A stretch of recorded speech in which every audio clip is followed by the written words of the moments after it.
novo presidente do IEE, que está tomando posse nesta noite festiva, é o Ricardo Heller, advogado tributarista, que assume no lugar do Frederico Riosendegger. E eu sempre digo, olha, eu estou aqui nesses eventos acompanhando a passagem do cetro, como eu brinco, há muito tempo, Heller. E eu sempre digo para quem chega, vai ter um grande desafio, que é fazer um fórum melhor do que o anterior. E tu tens consciência disso, né? Sucesso. Muito obrigado, Diego. Tenho plena consciência disso. Eu acho que esse elemento de governança é o que proporciona o permanente crescimento do Instituto ao longo desses últimos anos, né? Eu acho que essa expectativa que se cria sobre a gestão que está assumindo é o que nos permite crescer e trabalhar ainda mais forte do que a gestão anterior. O desafio é sempre muito grande, mas nós temos que superá-los. Tu acreditas que é possível darmos a volta por cima, tanto no estado do Rio Grande do Sul quanto no país, com todas essas mazelas que nós estamos vivenciando aí? Olha, nós temos que acreditar, né? Temos que acreditar. Eu acho que é por isso que nós trabalhamos tanto a formação dos nossos associados, acreditamos nas ideias de liberdade. Acho que se essas ideias elas forem adotadas, a gente pode começar a ver algumas grandes mudanças, algumas grandes transformações na sociedade. Eu tenho a sensação que tem uma juventude chegando aí que está disposta a enfrentar por mudanças, né? É verdade, é verdade. A gente tem o próprio Marcel, né, uma juventude que já esteve lá no Instituto conversando com a gente, temos algumas ideias bem parecidas assim e acreditamos como ele nas ideias de liberdade, né, de liberdade econômica, liberdade política, todas as formas de liberdade. Tens quanto tempo de IEE? Eu completo 4 anos esse ano. Tá, e agora então tu vais ter aí com o teu time, né, uma diretoria engajada, né, que vai arregaçar as mangas e trabalhar contigo. A face visível do IEE é o Fórum da Liberdade, mas vocês se reúnem praticamente todas as semanas, né? Com certeza, nos reunimos todas as segundas-feiras, além das reuniões que nós temos de diretoria para preparar os eventos de segunda-feira, né, e outras reuniões que temos para preparar eventos como o Fórum da Liberdade, os colóquios do Fórum da Liberdade. Então, sem dúvida, é um desafio, é um cargo que demanda uma grande dedicação, mas é uma dedicação que a gente faz com todo o coração. Eu gosto demais do IEE, eu acho que o IEE impactou de uma forma muito significativa na minha vida e tenho certeza que quanto mais eu me dedico ao IEE, mais eu recebo em troca. Quando tu falas impactou, porque tu descobriste ali a doutrina liberal?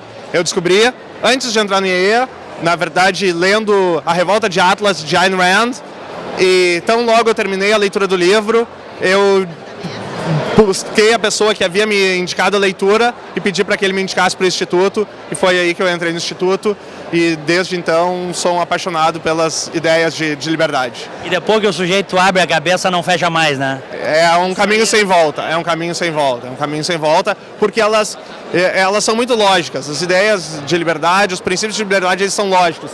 Eles não trabalham com subjetivismos, né? Então eu acho que elas são muito coerentes, é muito fácil de nós argumentarmos com base nessas ideias. Acho que isso que torna elas tão vibrantes e tão importantes para nós. Eu nunca vi alguém que tenha sido um intervencionista e tenha se tornado um liberal que tenha voltado atrás.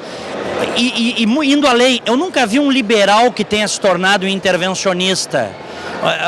É muito difícil, se tu conhece alguém, me apresenta. Eu não conheço, Diego, porque eu acho que é justamente isso. As ideias de liberdade, elas são, acima de tudo, lógicas, objetivas, concretas. Não há espaço para demagogias, para subjetivismos. Então, acho que a pessoa que faz esse caminho em direção às ideias da liberdade, ela percebe como ela estava equivocada com aquelas ideias que ela defendia anteriormente. Tu concordas que o Brasil não tem hoje capitalismo? Concordo que o Brasil não tem capitalismo, com toda certeza. Mas tu que trabalhas... Pouco livre mercado. Tu trabalhas na área tributária. A intervenção, a regulação, as obrigações impostas à atividade empresarial são monstruosas. Efetivamente, os nossos empresários e empreendedores são grandes heróis. Mas dá para virar esse jogo, né? Tudo passa... Eu sempre digo assim, tudo passa pela política também. Nós temos que ter gente na política, temos que ter legisladores capazes de mudar as leis. E é para isso que nós temos o papel de formar pessoas que possam ocupar esses cargos. Eu acho que esse é um dos grandes papéis do Instituto, formar associados capazes de ocupar postos em instituições relevantes que possam impactar em leis, em regulamentos, nesse ambiente institucional. Tu tenhas muito sucesso, Ricardo. Muito obrigado, Diego. Muito obrigado. Frederico Riosendegger, o presidente do Instituto de Estudos Empresariais, que se despede, mas deixando também uma marca importante, que foi o sucesso deste Fórum da Liberdade na sua 29ª edição? 28ª edição, Diego. 28ª. A 29ª é no ano que vem. Exatamente. 28ª edição. Mas eu costumo chamar Fórum da Liberdade 2013, 14, 2015. Eu acompanho o Fórum da Liberdade desde 1991 e é notório assim, o know-how que vocês todos pegaram, Frederico. Cumprimentos pelo teu trabalho. Muito obrigado, Diego. Que bacana que nos acompanhas há tanto tempo. Acredito que lá na época do Plaza São Rafael, depois passando pela Fiergs, agora na PUC. E o Fórum, de fato, é um evento já consolidado. Não é à toa que foi reconhecido como o maior evento de debate de ideias da América Latina. E o resultado de 2015 nos alegrou muito. Nós batemos recorde de público, mais de 5.500 pessoas passaram pela PUC. Foi um recorde de presença também durante os painéis. Todos os painéis estavam lotados o tempo inteiro. E teve palestrantes espetaculares, exemplo da Kylie, uma menina de 10 anos de idade, que além de surpreender, emocionou quase todo mundo que estava assistindo ela no auditório. O que fica para quem de fato participa dos painéis? Se não todos, pelo menos em parte dos painéis, na tua opinião, Frederico? A gente fica feliz que o que fica para eles é uma percepção muito positiva do que é feito aqui em Porto Alegre, já há 28 edições.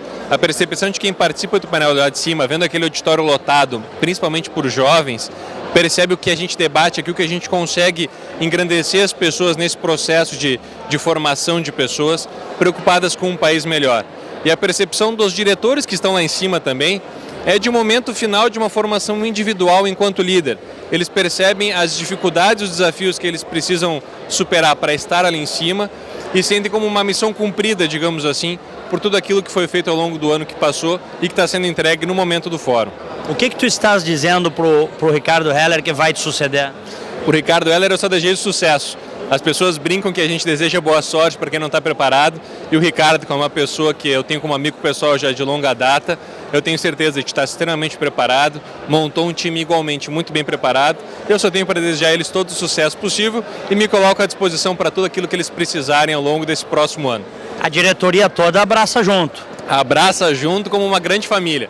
A diretoria que nós estivemos juntos nos últimos 12 meses, que conta com o Ricardo, atual presidente, o Rodrigo Telechea, que é o vice-presidente dele, também estava na diretoria, assim como o Mauro Zafre também estava na diretoria, dá essa percepção de continuidade e de que abraçam junto a causa, que é muito importante a todos nós. Tu és um otimista, tu acha que nós vamos conseguir dar a volta por cima nessas mazelas todas que afligem o país? Diego, acho que se eu não fosse um otimista, eu não teria conversando contigo, não teria assumido um desafio há um ano atrás. Já terias ido de Malicuia para os Estados Unidos? Exatamente. Já teria... Como muitos fazem, por sinal. Muitos conhecidos, inclusive. Eu já não teria empenhando tanto tempo pessoal, tanta dedicação, abdicando de algumas coisas, porque eu acredito que sim, a gente tem como melhorar a situação do nosso país. Um abraço forte, sucesso, tá? Obrigado, sucesso a ti também. Jovem deputado Marcel Van Hatten, em seu primeiro mandato, fazendo um mandato, diga-se de passagem, destacado na defesa das liberdades, sobretudo. Liberdades políticas, liberdades econômicas e um mandato, diga-se de passagem, muito destacado. Tanto que já nesse início foste convidado para palestrar no Fórum da Liberdade desse ano. E tu estás hoje aqui vindo trazer teu abraço ao IE, né, Marcelo? Sem dúvida, Diego. Olá a todos. É um mandato que tem refletido aquilo que a gente defendeu na campanha. Uma campanha de valores, uma campanha de princípios e que são também os princípios que o IEE, ao longo da sua trajetória, defendeu e tantos outros institutos liberais que têm se proliferado agora no Estado e no Brasil. Tu és um liberal? Sem dúvida nenhuma. E liberal na acepção no termo do liberal clássico e no respeito das liberdades, da democracia liberal, da democracia representativa. Aqueles valores que deram certo nas nações que hoje atingiram um grau de riqueza invejável para nós e que nós gostaríamos de vê-los também sendo respeitados aqui no Brasil, seja na economia, seja na política, seja na sociedade. Marcelo, o Brasil está longe de ser, mas longe de ser um país liberal. Pelo contrário, quer dizer, nos rankings todos que a gente vê aí, o Brasil é um dos países mais intervencionistas e onde é mais difícil se empreender, se prosperar, se progredir. Tu acreditas que dá para mudar isso? Sem dúvida que dá para mudar, sem dúvida que dá para mudar e o estágio a que chegar nos institutos liberais que eu mencionei há pouco, o exemplo do IEE, é um indicativo disso. Tem muito mais pessoas no Brasil abertas às ideias da liberdade. É óbvio que hoje nós vivemos crises, eu costumo dizer, nós vivemos uma crise política, uma crise econômica e uma crise moral.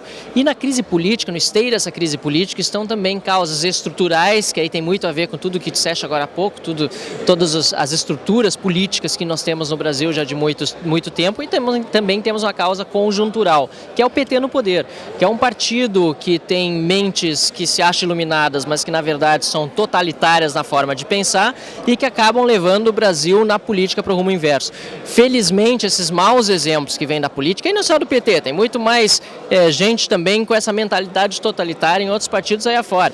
O importante é que esses maus exemplos que vieram da política acabarem incentivando mais e mais pessoas, em especial jovens, a participar do processo político, a se indignar de forma ordeira, de forma democrática, como nós vimos nas manifestações de rua, e se colocarem à disposição da sociedade, das suas famílias, enfim, para tentar fazer a mudança. Por isso eu acredito que há esperança e há muita esperança sim no Brasil.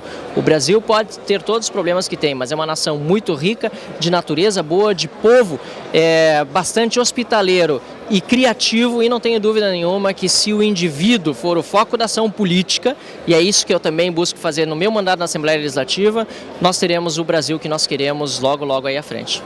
Marcel, há setores da esquerda brasileira e sobretudo da esquerda aqui no Rio Grande do Sul que tem uma marca na sua atuação, que é aquilo que ficou muito claro no livro do Romeu Tuma Júnior, o assassinato de reputações. Quer dizer, não basta você dialogar, você contrapor ideias. Quer dizer, os caras querem aniquilar quem pensa diferente, destruir a imagem, destruir a reputação das pessoas. Como é que tu, nesses primeiros meses aí de mandato, está lidando com isso? É lógico que eu tenho visto as tuas postagens, tu és o sujeito que tem aí dezenas de milhares de seguidores, pessoas que acreditam no teu trabalho, que confiam em ti, mas isto é uma coisa nova, né? Tu não és o primeiro e não serás o último. Como lidar com isso, Marcelo? Em primeiro lugar, manter essa base de eleitores que confiam, de pessoas que confiam no trabalho, sempre informado do que eu estou fazendo. Primeiro papel de um deputado, de um político que está numa Assembleia Legislativa é ser transparente. Esse é um dever do político. E isso eu tenho mantido. Essa transparência ao longo do mandato, em especial nas redes sociais, na minha página no Facebook, por exemplo, tem permitido que os eleitores me conheçam o suficiente para saber que os ataques que vêm dessa esquerda raivosa, essa esquerda baixa, essa esquerda que visa realmente tentar assassinar a reputação dos seus adversários, essa transparência acaba servindo como um antídoto. Mais do que isso, não só como antídoto, acaba fazendo com que o eleitor, com o meu seguidor, como se diz nas redes sociais, se sinta autorizado até mesmo a me defender nesses casos. E isso é muito importante, até porque numa democracia nós não podemos ver os nossos oponentes ideológicos como inimigos a serem eliminados. É isso que quem tem visão totalitária faz, enxerga o seu oponente como um inimigo a ser eliminado. Não é esse o caso de uma democracia, nós temos adversários ideológicos a serem vencidos.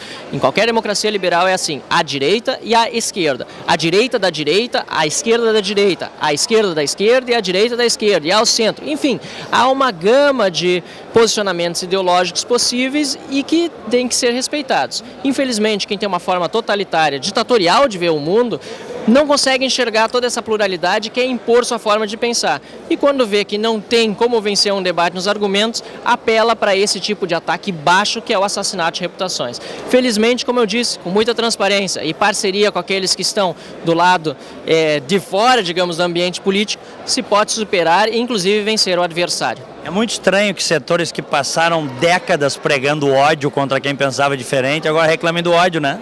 Quer dizer, você planta e você colhe.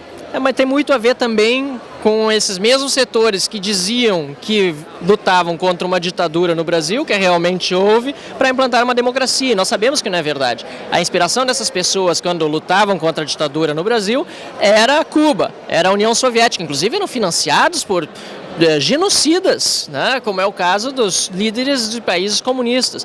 E então não há contradição nenhuma historicamente se nós formos ver quem exatamente hoje diz que há ódio na internet contra eles. Na verdade, é um sentimento de muita insatisfação, indignação popular contra tudo o que está acontecendo na política. E como diz um pensador europeu bastante conhecido, quando os políticos perdem a vergonha, o cidadão de bem perde o respeito.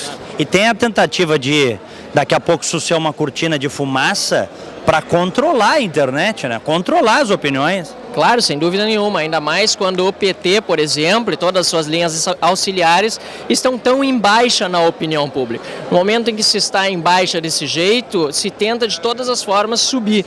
E uma das formas é censurar a internet, por exemplo, ou censurar o que sai na imprensa. Hoje já há uma censura branca que se pratica em muitos setores da mídia, com utilização de verbas governamentais, por exemplo, para compra de patrocínios, e que acaba fazendo com que alguns jornalistas se vendam realmente a quem está no poder. Então, estudos... Aqueles que não têm caráter, né? Sem dúvida nenhuma. Infelizmente, nosso mercado está cheio, Diego, do qual fico muito contente sempre de poder frisar. Tu és uma exceção fenomenal, e eu sempre elogio muito o teu trabalho no jornalismo por trazer a verdade. O que mais tem falta no Brasil, aliás, eu diria, não é nem um pensamento mais liberal ou de direita, que faz falta assim, mas o que mais falta realmente é compromisso com a verdade.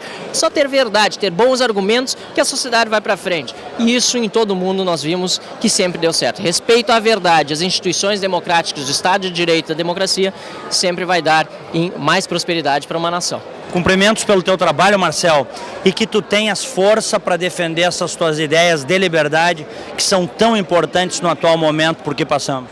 Muito obrigado, Diego. Essa força que tu me dás até com esse espaço no seu programa. Isso aqui é o exercício da liberdade de opinião, da liberdade de expressão e da liberdade de imprensa.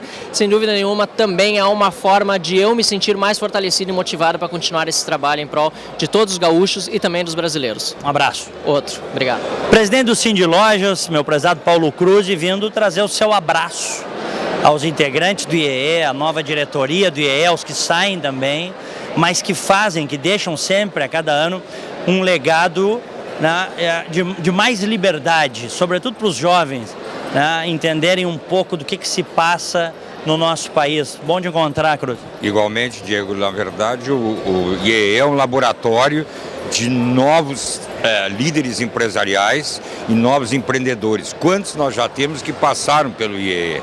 Isso é importante, essa renovação, importante num momento importante que nós precisamos de líderes, e por isso o Cindy Lojas está presente aqui hoje.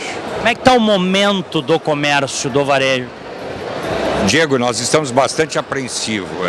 O desemprego está campeando na indústria, o desemprego na indústria da construção civil está muito grande, e isso, a tendência é repercutir no comércio. Ainda não se refletiu, mas nós estamos bastante apreensivos, até porque, por exemplo, no meu ramo, que é o caso, nós estamos sofrendo um calor fora de época e que também afeta as nossas vendas. E nos preocupa tudo que se sucede, tudo que acontece no Brasil, as notícias estão sempre ruins, a segurança está um horror, né? Nós acordamos de manhã com uma carga muito grande de empresas assaltadas, você não sabe qual será a próxima. Isso tudo repercute muito mal, e por isso justamente as entidades têm que se reunir, fazer uma união e tentar influir nos desígnios do que está acontecendo por aí. Tu estás otimista que nós vamos sair dessa crise, quem sabe, primeiro semestre do ano que vem? Não acredito. Não acredito. Achas que ela vai ser mais prolongada? Eu acredito que nós ainda não chegamos no fundo do poço. Nós vamos caminhar estamos caminhando, ainda que lentamente, para uma situação pior. E aí depois é que deve reverter. Eu acho que o ano que vem é um ano que deve ser perdido, e é importante que as empresas se mantenham saudáveis e cuidando dos seus custos e cuidando muito bem dos seus negócios, sabendo para onde vão. E isso, deixa eu te falar, que nós esperamos contar com muita gente, inclusive com o teu apoio na Febravar, onde tu és uma das pessoas que vai fazer a Febravar. Com muita honra.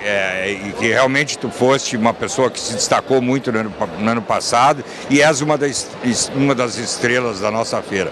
E lá na Febravar nós vamos discutir com os nossos colegas lojistas o que pode e o que deve ser feito para se manter no mercado. Porque muita gente, a tendência é que muita gente vai desaparecer. que uma vez que a venda caia, é subtraída, uns conseguem aproveitar as oportunidades e outros sucumbem. Então nós estamos atentos, tentando informar o nosso lojista o que temos que fazer, que é cortar para que se mantenham vivos. Claro, mas também tem um limite para cortar, né? Não adianta o sujeito encolher demais, que depois a crise passa e é mais difícil voltar. Mas numa crise, Diego, as oportunidades surgem, muitos a aproveitam, outros não. E isso é uma coisa natural. Por isso, quem busca o conhecimento, quem busca aperfeiçoamento do seu negócio, esse sobrevive até com tendência de melhorar. E é isso que nós estamos buscando oferecer aos nossos lojistas. As crises são como... O Amir Klink já disse isso, né? As crises são como tempestades. Ele que é o nosso navegador aí, né? E aí ele, numa entrevista, ele disse isso com muita clareza. Quer dizer, eu estou vendo, eu estudei as tempestades, uma coisa certa. Tempestade tem início, meio e fim. E por isso é importante que tu te mantenha saudável para conseguir chegar num espaço correto. Hoje, na chegada de Porto Alegre, fui ao interior do estado e na chegada eu encontrei uma fila de mais ou menos 300 pessoas numa obra. Isso eu não vi há muito tempo e me causou surpresa. Então é importante que as pessoas saibam que realmente a coisa vem aí, é difícil, o governo federal, o governo estadual não sabem para que lado correr e isso repercute nos nossos negócios. Então é importante que a gente esteja atento. Um abraço forte. Obrigado. Nos vemos na Febravar, hein? Com certeza te aguardamos lá.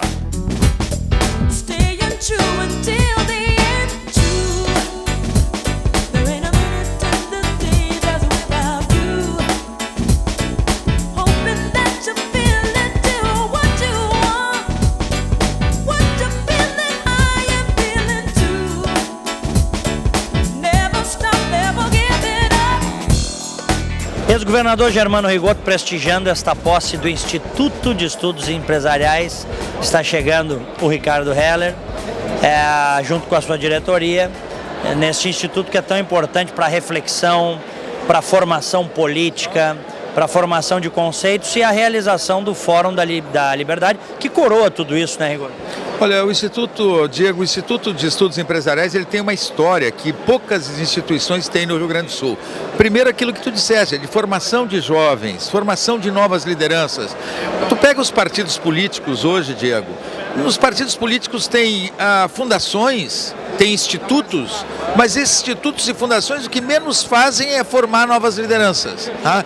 E não é que falta recurso, tem muito recurso. Tá? O recurso do fundo partidário, esse absurdo que aconteceu agora, que triplicou. Triplicarem os recursos do fundo partidário no momento que falta dinheiro para a educação, para a saúde, para a infraestrutura, para a segurança, triplicam os recursos do fundo partidário, mas parte desses recursos vão para os institutos, para as fundações que teriam razão de existir exatamente formar novos líderes e não fazem isso. Se tu pega, por exemplo, os institutos dos partidos políticos na Alemanha, tá?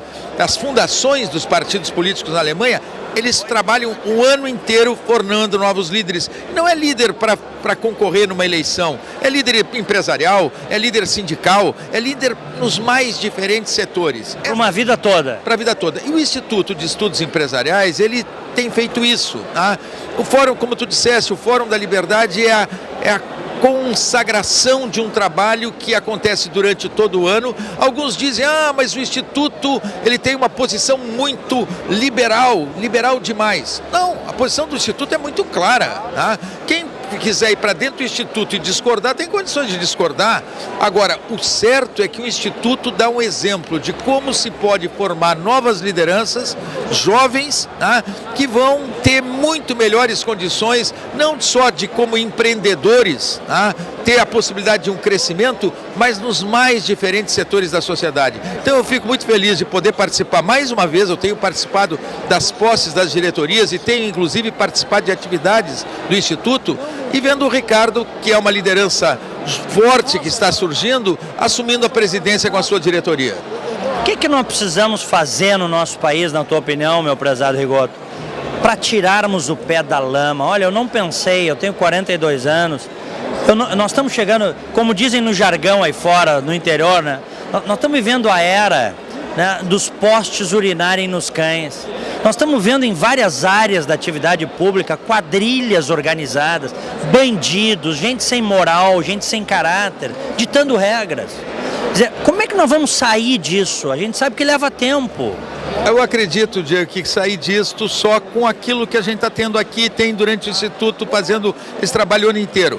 Politização. Fora da politização, fora de um crescimento na educação da população, e eu acho que quando a gente fala que falta investimento em infraestrutura, quando eu defendo reformas estruturais, que aí está aí a reforma política, no meu modo de ver, de novo sendo jogado para escanteio, com uma reforma tributária, com uma revisão do Pacto Federativo, mas a grande reforma que o Brasil precisa ter é na educação. Quer dizer, principalmente no ensino fundamental, que tem que ser uma base de um crescimento educacional do país. E eu acredito que um país que hoje tem uma informação chegando, e tu é um homem de comunicação, tu faz comunicação quase 24 horas por dia. Hoje as pessoas estão recebendo informação como nunca receberam, nos mais diferentes recantos do Brasil. Quer dizer, se falta ainda o investimento mais pesado em educação, que seria o ideal para ter esse processo de politização, nós estamos tendo muito fortemente a informação chegando, e informação de qualidade, e a informação, as mais diferentes formas de informar está acontecendo pelo Brasil afora, através das redes sociais, através das rádios, através das TVs, dos jornais, das revistas, dos meios de comunicação. Eu acredito que é através disso, Diego, que nós vamos encontrar caminhos que signifiquem um país onde isso tudo que tu está dizendo que é verdadeiro e que está acontecendo, termine mudando. Mas eu não vejo outra forma do que através de muita politização, de muita formação, de muita informação da população para conseguir fazer com que as mudanças que não ocorreram ainda venham a ocorrer.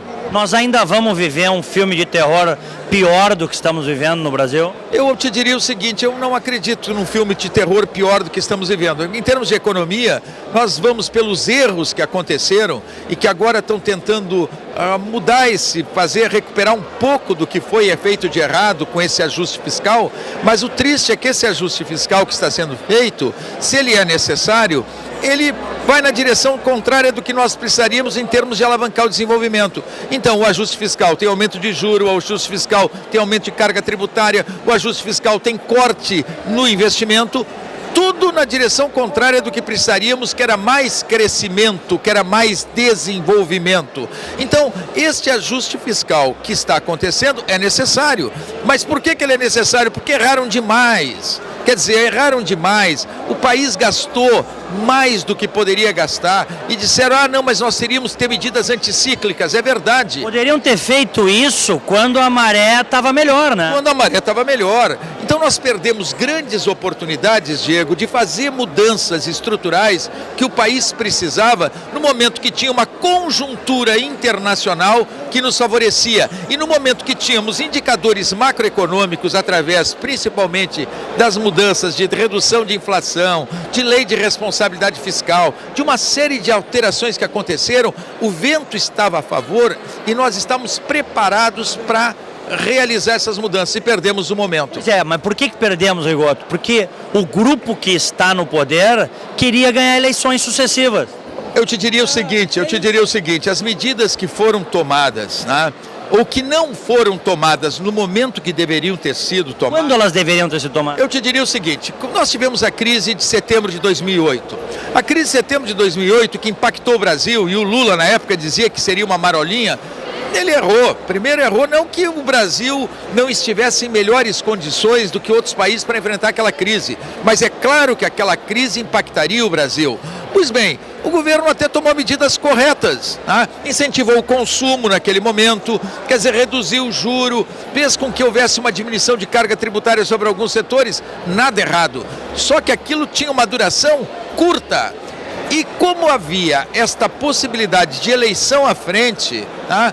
Jogaram isto para frente para conseguir resultado mais favorável na eleição e comprometeram aquilo que era uma estabilidade fiscal que nós tínhamos e que foi comprometida e que agora está determinando essa necessidade de uma reversão com todas as medidas que estão sendo tomadas. Então, o momento que tu me pergunta qual era o momento de ter mudado, eu te diria o seguinte, no mínimo há 3 anos, 4 anos atrás, nós já tínhamos que ter tido o início do processo de reversão. A crise foi em 2008, levava até 2010, e a partir de 2010 acabava com as medidas anticíclicas. Aí era eleição, Rigor. Mas é Voltamos à questão eleitoreira. Mas é isso, infelizmente isto, quer dizer, esta falta da ação correta é que determinou o problema que nós estamos vivenciando hoje. Tu achas que uma parte importante da população, da sociedade brasileira se deu conta disso, de que houve um oportunismo nocivo ao próprio país? Eu acredito que sim,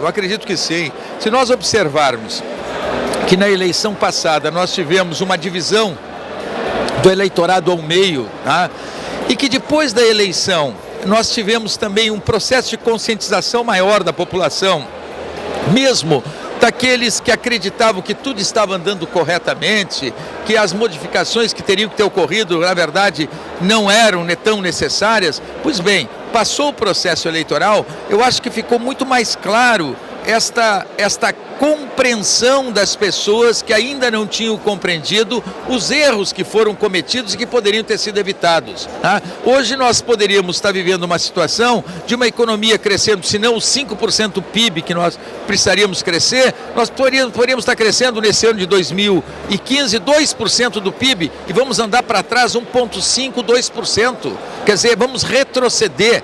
Então, o custo disso é no emprego, o custo disso é no agravamento da crise social, o custo disso tem a ver com violência maior, o custo disso tem a ver com serviços essenciais de pior qualidade, porque uma economia crescendo menos, o governo arrecada menos. Observe o seguinte, com o aumento de impostos, houve uma redução da arrecadação do governo federal neste último mês. Então, isto tudo vai ter efeito nos serviços que a população recebe. Então, as pessoas hoje estão se dando conta que os erros cometidos vão mexer no bolso com a inflação, vão mexer no bolso com relação ao desemprego, no agravamento da crise social e nos empregos, e mais do que nos empregos, no problema dos serviços públicos menos eficientes que nós vamos ter. Sempre um prazer. Agora, isso não significa, Diego, que a gente, como eu disse, com todo este processo de formação e de politização da população, que a gente não vê uma luz no fim do túnel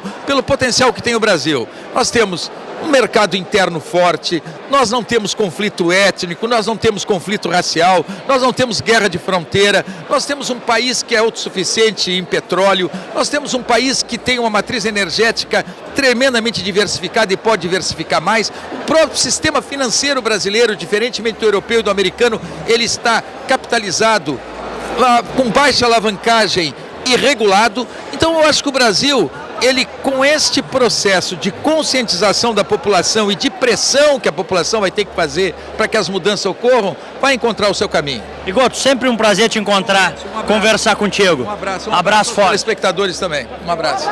Vice-governador José Paulo Dornelles Cairoli vindo prestigiar a posse do Instituto de Estudos Empresariais. Sai o Frederico, entra o Ricardo. Prazer te encontrar, Cairoli. Boa noite, não podia de não estar aqui presente, tendo que esses jovens do IEE representam muito para a sociedade, são jovens que estudam, que se preparam por um novo momento do nosso país e aqui do nosso estado. Então temos que valorizar, e essa é a presença do poder público aqui, no momento de grande transformação, de fazer com que os jovens participem da política, se envolvam mais intensamente. Porque criticar, sentado numa mesa, discutindo, fechado em 4 paredes, não é essa a postura de jovens. Eles têm que ir para a linha de frente e cada vez mais eu valorizo esses jovens, por isso nós estamos aqui apoiando. Bom, tu fizeste isso, né? Quer dizer, tu foste para a Federação, depois a Federação das Associações Empresariais, estás dando a tua cota, foste para a política, hoje estás no governo. E o Rio Grande do Sul vivendo uma crise brutal, sem precedentes, e vocês tentando, de alguma forma, reduzindo secretaria, cortando gastos supérfluos, alguns nem tão supérfluos assim, mas tentando fechar minimamente as contas que não fecham. Tu está fazendo a tua parte, está dando esse exemplo, mas é possível sair dessa situação dramática que nós nos encontramos, Cairoli? Eu tenho dito muito que a situação política do país está, tanto do país quanto aqui do nosso estado, não é por culpa dos políticos. É por culpa de uma omissão da grande maioria silenciosa que debate e que não quer se envolver na política. Eu acho que para nós chegarmos no ideal, nós precisamos construir coletivamente aquilo que a gente quer. Então, eu tenho defendido, e é por isso que eu estou na política, não estou fazendo carreira política, e sim estou dando a minha contribuição, saindo da zona de conforto, na defesa daquilo que eu acredito. E não diferente do que eu vejo que os jovens que estão se preparando para esse momento que é atual. Dificuldades teremos neste e nos outros governos. Se nós ficássemos de braço cruzado, o Estado continuaria sendo o que ele vem sendo. Um mau prestador de serviço público e um mau gestor das finanças públicas. Nós viemos para fazer a diferença. O governador Sartori, já na campanha, já se posicionou, não apresentando propostas a não ser de dar com serenidade e com transparência, mostrar a situação financeira do Estado do Rio Grande do Sul. O ponto que nós estamos é esse. A sociedade está satisfeita com o Estado desse tamanho. Isso compete ao envolvimento da sociedade. Estaremos encaminhando projetos para a Assembleia para fazer o grande debate que tem que ser feito lá na Assembleia. Então, nas nossas andanças por o interior e aqui sempre quando possível, tenho defendido que a sociedade tem que participar mais ativamente para defender as suas posições. Repito, se nada for feito, o Estado vai continuar nessa posição. Então, para que nós, como Executivo, façamos, precisamos ter apoio da sociedade, dessa maioria silenciosa que só se lembra na hora das eleições e na hora de criticar. Então, é um chamamento que eu sempre, quando posso, tenho feito, porque eu faço parte dessas pessoas que estão insatisfeitas com a situação do Estado do Rio Grande do Sul, como do país. E virão reformas profundas para a Assembleia Legislativa? Se a sociedade quiser um outro Estado, nós teremos condições de fazer as mudanças necessárias com aquilo que a sociedade entende. Compete à maioria para que as coisas ocorram. Um abraço. Um abraço, sucesso aí para ti. Bem, é uma satisfação encontrar o meu prezado Guto Belchior, que é o presidente do Instituto de Formação de Líderes de São Paulo. Eu tive a satisfação de conhecer o Guto no ano passado, num seminário da Fundação Friedrich Naumann, em Buenos Aires, um seminário sobre liberdades, com pessoas, inclusive, nós estávamos pelo Brasil, junto com outros colegas, gente da Turquia, gente da África do Sul, do México, enfim, um negócio realmente diferenciado.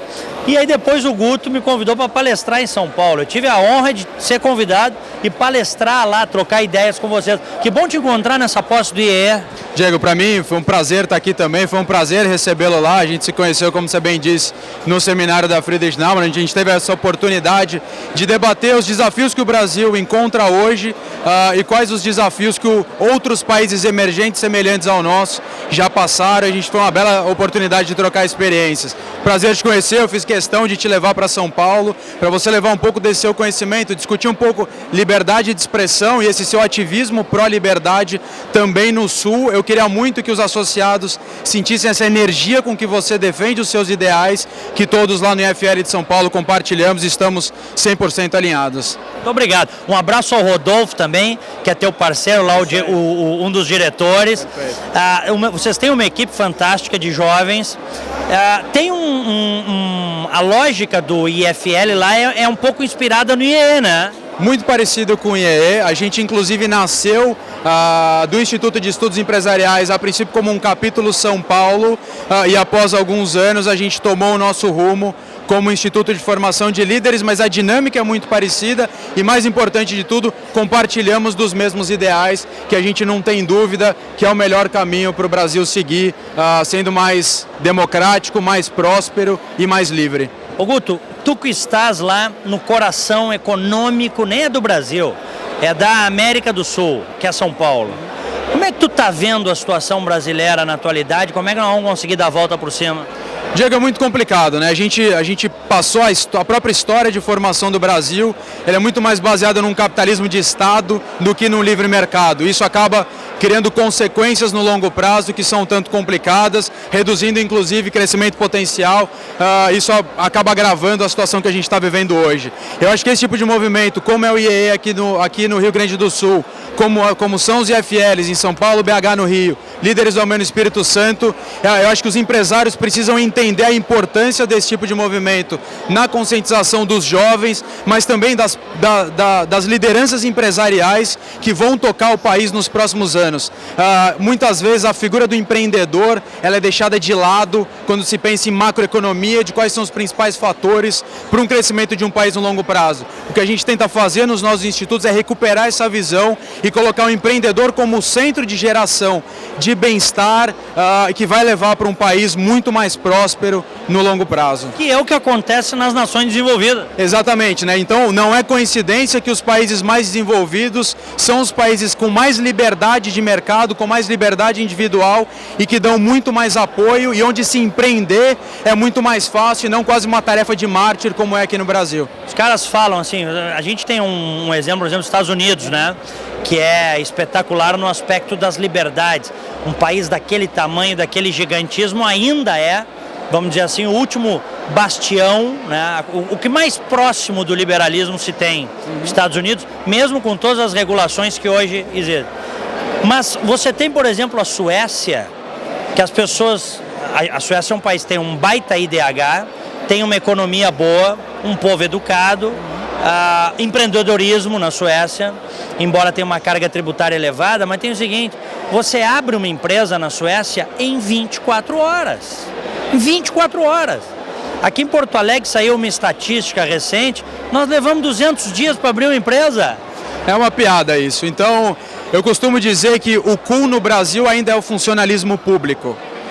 Essa mentalidade está começando a mudar um pouco. Então, todas essas inspirações que a gente vê dos grandes empreendedores norte-americanos, eu acho que os jovens aqui no Brasil estão começando a entender que o cool não necessariamente tem que ser um trabalho estável, onde você tem o seu horário pré-determinado e ganha um X de dinheiro, mas é o risco, é o empreendedor que é o cara que vai levar o país nas costas. Então, a minha esperança é que aos poucos o cool no Brasil comece a ser o empreendedor e é o cara que vai dar cara a tapa para fazer a prosperidade dessa nação. Porque o brasileiro é empreendedor, né? Ele é empreendedor por natureza, Diego. Você tem lugares no Brasil onde o governo simplesmente não chega. Você pega as favelas, as comunidades que são menos favorecidas, ali se tem um mundo, se tem uma economia que funciona, se tem absolutamente todo tipo de serviço fruto dos empreendedores. Então as pessoas, o Brasil ele é um povo empreendedor por natureza. O que a gente precisa é que o Estado saia da frente e deixe essa galera florescer, que com certeza vai ser o melhor caminho para o país. Parabéns, Guto Belchor, parabéns a vocês do Instituto de Formação de Líderes de São Paulo. Obrigado e um grande prazer encontrá-lo, Diego. Parabéns pelo seu trabalho. Prazer encontrar o Igor Moraes, economista, já foi chefe desse setor na Federação das Indústrias, atualmente preside a FEE, que é a Fundação de Economia e Estatística, e veio trazer o seu abraço ao Instituto de Estudos Empresariais. Prazer de encontrar, Igor. Prazer, Diego. Prazer a todo mundo que está nos assistindo aí. Aliás, o IEE é um instituto de caráter liberal. Eu já assisti entrevistas tuas, eu mesmo já te entrevistei. Tenho visto alguns relatos teus, textos teus. Tu és um liberal, né? Sim. Liberal de carteirinha, não só do ponto de vista de pensamento econômico, mas também de pensamento, comportamento cultural. A questão das pessoas acham que um liberal seria só aquela pessoa que teria defesas no ponto de vista econômico. Não, mas no teu dia a dia conta muito o teu comportamento como liberal, a maneira que tu pensa como a sociedade é organizada como um todo. E aí, nesse sentido, eu te digo, eu sou completamente liberal. O Brasil está longe de ser um país liberal, né? Nós nunca experimentamos isso, Diego. Nunca experimentamos eu não digo nem o liberalismo no teu ponto mais frágil, porque até pela concepção nossa sempre teve intervenções, sempre foi uma economia ou uma sociedade que olhava para cima para tentar colocar a responsabilidade em alguém. A maneira como o brasileiro age é sempre daquela, a culpa não é minha, a culpa é do Estado ou de alguém acima, ou seja, eu não tenho culpa disso. E muitas vezes, na verdade, o que a gente nota é o contrário. As responsabilidades, elas são exatamente a responsabilidade das pessoas que tomam as suas decisões. Nós temos um caminho muito longo ainda para inserir no indivíduo e não no coletivo essa ideia de liberalismo. Bom, eu tenho conversado com muita gente, eu tenho recebido muitas mensagens todos os dias E eu noto que, se por um lado há um clima de desolação numa parcela importante da sociedade, as pessoas realmente estão tristes com o que está acontecendo no nosso país, no aspecto econômico, político, na degradação de serviços públicos essenciais, como segurança pública, por exemplo. De outra parte, eu também noto que tem uma geração chegando aí, uma gurizada de 20, 25, 30 anos, que me parece dar sinais de que está disposta a enfrentar as mazelas do país. Tu tens essa visão também? Isso é tão verdade, Diego. Eu dou aula na universidade. E a parte boa de estar na universidade, tu tem contato com o jovem, e é uma renovação a cada semestre, troca a turma e tu vai sempre pegando uma turma diferente e pessoas mais jovens. E eu tenho notado exatamente isso, são aulas de economia, algumas de estatística aplicada em economia que eu ministro, mas eles têm sempre essa preocupação de olhar para ti e perguntar e fazer esse confronto de gerações. E eles têm essa ansiedade sobre um fato que nós não experimentamos, pessoas da nossa idade, da nossa geração não experimentaram. Esse Brasil um pouco liberal. E é uma turma, o jovem que chega hoje é um pouco diferente também, porque ele viajou o mundo. Ele tem a internet, acontece alguma coisa nos Estados Unidos, na Europa ou na China, ele tem conhecimento. Essa influência ela é muito boa para formar a cabeça de pessoas de mente que têm uma tendência de mente mais aberta. Por isso que eu acredito que o Brasil tem sim condições de experimentar, pelo menos nessa geração, alguns elementos interessantes do liberalismo. Então quer dizer que tu és um otimista. Nós temos que ser, né? Eu acostumado a fazer muitas pesquisas na Federação de Indústria, né? Nós tínhamos essa pesquisa sobre expectativas, né? E eu sempre brincava, olha, quando tu pergunta para as pessoas, cenário atual, eles acham, tá ruim. E a expectativa sempre é melhor do que o cenário atual. Então eu te diria o seguinte, eu tenho uma expectativa, tal qual as pesquisas sempre revelam, sempre vai ser melhor do que a gente está hoje. E o trabalho na FEE, na Fundação de Economia e Estatística, Igor? Está sendo muito recompensador. Eu conheci pessoas interessantes. Tu nota no setor público que tem sim pessoas comprometidas com a eficiência, querendo fazer a diferença. Eu vou dar uma contribuição interessante para a FEE, que é justamente trazer o setor privado lá para dentro, levar e aproximar do resto da sociedade, porque a FEE tem muito conhecimento que pode ajudar nessas discussões de políticas públicas, pode ajudar a sociedade nesse debate, em todas as propostas que possam auxiliar não só o governo, a Assembleia e também outras entidades, sejam elas de trabalhadores ou empresários, a encontrar uma solução ideal, não só para o Rio Grande do Sul, mas para o Brasil. Um abraço, cumprimentos pelo trabalho. Eu que agradeço e bom te ver aqui.